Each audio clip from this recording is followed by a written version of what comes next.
everybody, this is Hammer Striker here. A little while back we showed you a Sig Sauer P229 Scorpion that Guns Galore had been kind enough to lend us, and Hammer liked the gun so much that that wasn't the particular color combination he wanted. He did some searching and he found this P229 Elite Talo edition. And it's basically the same gun, it's just some cosmetic differences, and we'll go over and show you some of that and talk about this gun a little bit and our experiences with it at the range. So first thing we'll start out with is, of course, we've got an empty gun. Won't want anything ugly to happen. The gun itself is a double stack Sig Sauer. This one is a DASA. It's 7.7 inches long, it's 5.4 inches tall, and it's 1.5 inches thick, so it's a little bit on the fatter side. But typically these steel frame or alloy frame Sig Sauers are a little bit bigger. It holds 15 rounds and it's chambered in 9mm. It's really fun to shoot at the range. It's really comfortable to hold. It's got these wood wraparound grips, so they wrap all the way around. They are shiny and smooth on the back, but they're checkered on the sides. And the size of the gun and the checkering on the sides, you do get a good solid grip on it, and it doesn't feel like it's going to pop out of your hands. And there is checkering on the front strap. So you do get a nice solid grip on it, and the smooth wood on the back doesn't seem to have any tendency to slide around on you. It's got some checkering on the front of the trigger guard in the event that you wanted to put your finger up there, and 3-slot Picatinny rail. So there's plenty of room for lights, lasers, and whatever other accessories you want. The Enhanced Elite does have the extended Beaver tail, which is right here, and it does have front checkering for press check if you see fit, serrations, and it has nice serrations on the back. The slide's actually relatively light, and combined with really good serrations, it's real easy to get a grip on it and cycle it. This one has the SIG Light night sights. And then the advantage to them is they have a white ring around them, which makes them very, very easy to see during the day. And then you have the tritium insert in the middle. A lot of night sights are difficult to see during the day because they kind of gray out, and these won't do that. So the front and rear sights line up very nicely and you can see them. And of course the front sight is dovetailed so you can adjust for windage and elevation, just windage on that one. Overall, the sights have been real easy to pick up, real easy to see. Take it to the range and you can very clearly get a good target picture on it. A few of the other things that I did mention, it's a DASA. Currently the hammer's in the cocked position and has a decocker lever that allows you to safely decock the gun, put it back into double action mode, so you could carry it with a live round in the chamber in a decocked position. Or cock the hammer and you're ready to go back into single action mode. The gun is intended to be carried either in a decocked or without a live round in the chamber. It doesn't have a mechanical safety or a thumb safety that would allow you to carry it cocked and locked. So, I'll show you how that works again. So I've got it cocked right now.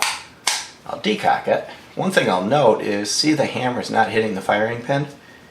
And it can't hit the firing pin. It has a rebounding hammer with a block on it. The only way the hammer can actually reach the firing pin is when the trigger is pulled. So not only is the decocker safely decocking it, it's leaving it in a position where if you dropped it on a live round, the hammer wouldn't be able to get to the firing pin at all. Now in double action mode, you can pull the trigger, cocking it, and firing it. Now of course if it had fired, then it would have been sitting in single action mode when I'm done. You got an extremely short reset. That reset was so short my finger actually hit it. So I'll show you that again. There's your single action pull. Very, very, very short. There's your reset. And the reason for that is this comes factory installed with the SRT trigger, the short reset trigger. And that reset is just phenomenal. And then you could let it all the way out. Or you can decock it and of course be back into double action mode. So this is different than a lot of the striker fire guns you're used to where they're all the same trigger pull. What we found with this is the double action pull is long and very, very heavy. It's smooth. And the single action pull is extremely short and extremely crisp and very, very light. Once this is in single action mode, it's very, very easy to stay on target and get nice quick follow-up shots. That trigger makes this gun a lot of fun to shoot. Disassembly on this is actually relatively easy. All you have to do is lock the slide back. At the same time, of course, you're verifying that it's unloaded. Flip the takedown lever down. Release the slide. Now it's under spring tension, so you want to have a hold of it. And just slide it right off. We'll talk about the slide first, since I happen to have that in my hand. There's the internals of the slide. It has a single recoil spring that's technically not captive, but it really does want to stay on the guide rod. It doesn't have a tendency to separate, so that it's easy to keep track of it. I'll set that aside. Very smooth, well-defined, well-machined barrel. Nice wide ramp, and it's kind of, I'd say, semi-polished. It's not polished to a mirror finish, but it's very, very smooth. And we've had no feed issues whatsoever with this gun. It's worked from the first round we put through it till we were done for the day. Absolutely no malfunctions. And a nice solid lug. Inside the slide itself, you have the firing pin block safety. So not only do you have the rebounding hammer as part of the drop safety, you also have the firing pin block. So this is a very drop safe weapon. And typical with SIG, everything is smoothly machined, well done. This one has fewer cavities in it. There's a few lightning cuts in here, but this one has fewer cavities in it to have to clean out than some others do. It's a little less busy in here than some others. And fairly wide rail slots right here along the edge. So it's a well supported slide. The slide is stainless steel. The body is alloy, and the body is PVD coated to approximate the stainless steel. It's not a perfect match, but it does look nice. So we get to the frame. You'll see it's got nice long rails at the front, almost full length. It does have a cutout in the area of the action, and nice long rails at the rear.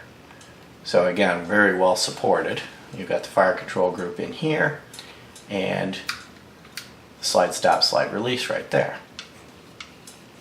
So there's your frame. Pretty well done, fairly smooth and nicely machined. Let's go ahead and put this back together, and of course we'll start with the slide. Drop the barrel in place. Put the guide rod in place. So a guide rod here is actually pretty easy to guide into place, even with the open-ended and not being a captive. This one just seems to want to just pop right in there. It doesn't seem to want to fight you at all. Take the frame, line it up at the very beginning, slide it all the way back and lock it back. So now it's in the lock back. Flip the lever up, release it, and you're back in operation. So this gun comes in a number of different variations. The 229 itself, you've got nitron slides, you've got this version, there's a Legion version. Typical of SIG, there's a whole number of different versions that SIG puts out on it. I'm not sure if this Talo edition is still in production, but it's still available and out there. You can get to it.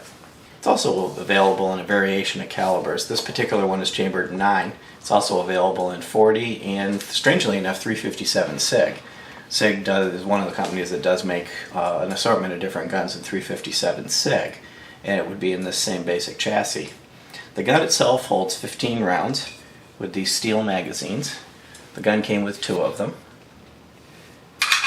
And when the magazine's installed, it sits a little bit lower, but pretty flush and nice and smooth, so it kind of blends in nicely.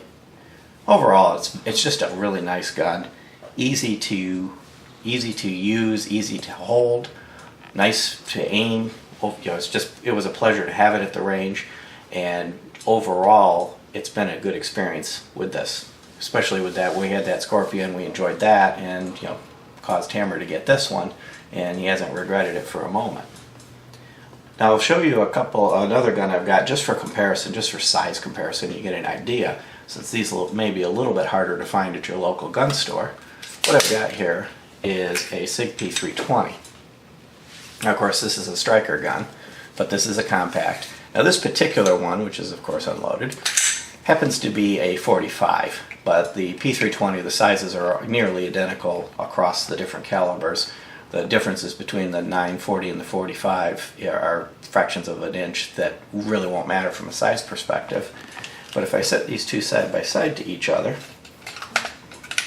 If I go from if I line up the noses, you'll see that the 229 is a little bit longer, about a finger width longer because of the beaver tail. If it weren't the Enhanced Elite and it had the bobbed beaver tail, it would be almost identical to P320. And from a height perspective, they're almost identical. So if you're curious to how big this gun would be and your local gun store doesn't have a P229, a P320 would give you a pretty good approximation of what the gun would come out from a size perspective. They're not inexpensive. They tend to run anywhere from $1,000 to $1,300 depending on the exact variant of it and where you find it. The markup is pretty significant on these, so the prices that dealers are willing to charge and maybe negotiate tend to vary widely. So look around a little bit. Availability may affect some of these, but you can get this gun somewhere in that territory. It's definitely useful for home defense. It's a little bit heavy at 30.3 ounces for concealed carry, but people carry 1911s and they're in that same territory. So inside the waistband, this would work as a concealed carry and definitely work good as a nightstand gun, especially if you put a light or something like that on it. So there's lots of options and lots of flexibility with it. So if you like our videos, please give us a thumbs up, share, subscribe, and have a great day. Thank you.